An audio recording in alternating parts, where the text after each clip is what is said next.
Alright, ladies and gentlemen, again, welcome to another episode of Crusade Gaming Reviews. I am Softang, or some people call me Granddad Softang, which you can find me at twitch.tv/Softang. Okay.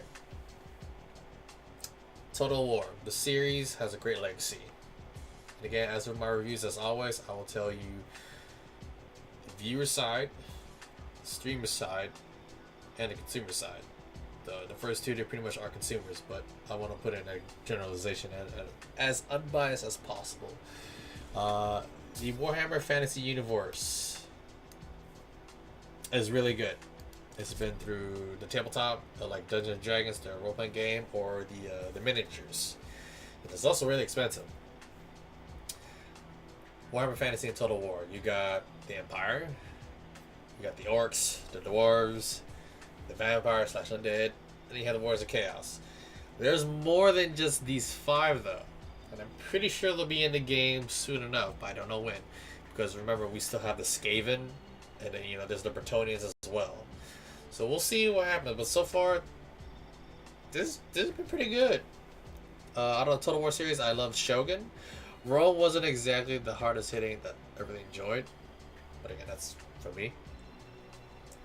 So with this game, I will tell you as a tip, if you play this with a friend, it's really nice that you can play with a friend, and now that you can resync the game a lot more easier and better, which is thank God, because Total War games usually there's like desyncs that happens, and your friend will be like, I just skipped my turn. You did?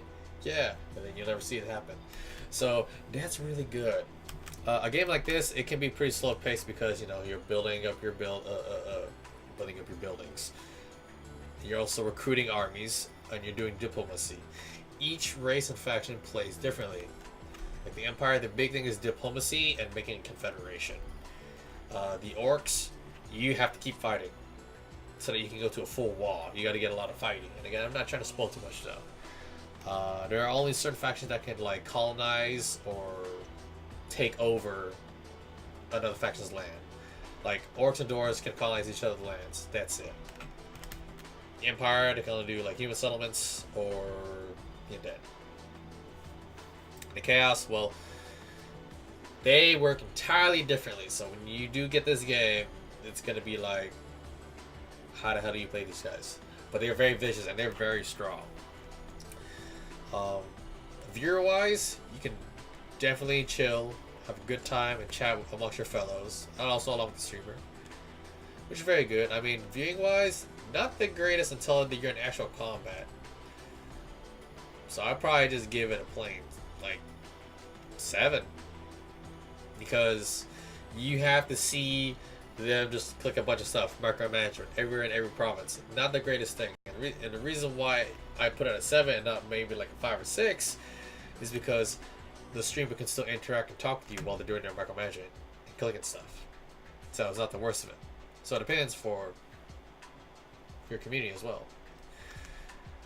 For the streamer side, okay, it's gonna be a challenge for you because there's micromanagement, and you gotta see and check up and catch up on your chat, depending how the flow and activity of your stream is.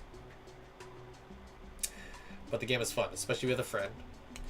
But like I said, Total War is not for everyone. It's slow paced at first, but when like battles start happening, that's when things kind of get real, and you gotta start planning.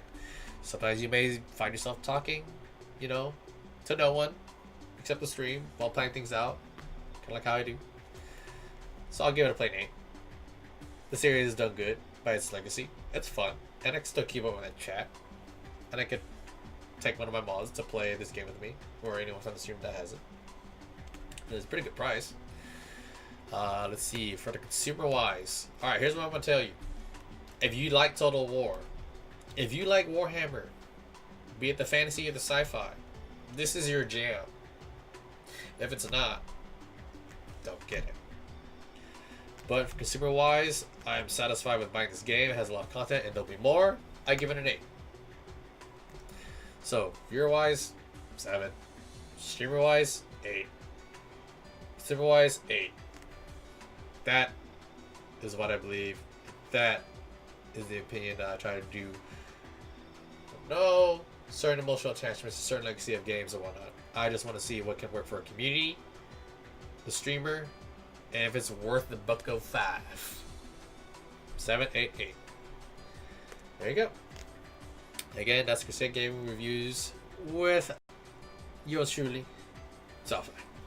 I love you guys. Thank you guys for those that showed up to also my 3rd year anniversary, which is not too long ago.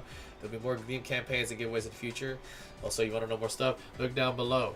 Also, if you wanted to see how I got my art panels, my artist, Dawn O, is also available for commissions and hiring. So, do check her out at twitch.tv/DawnO. Or check her out on Twitter.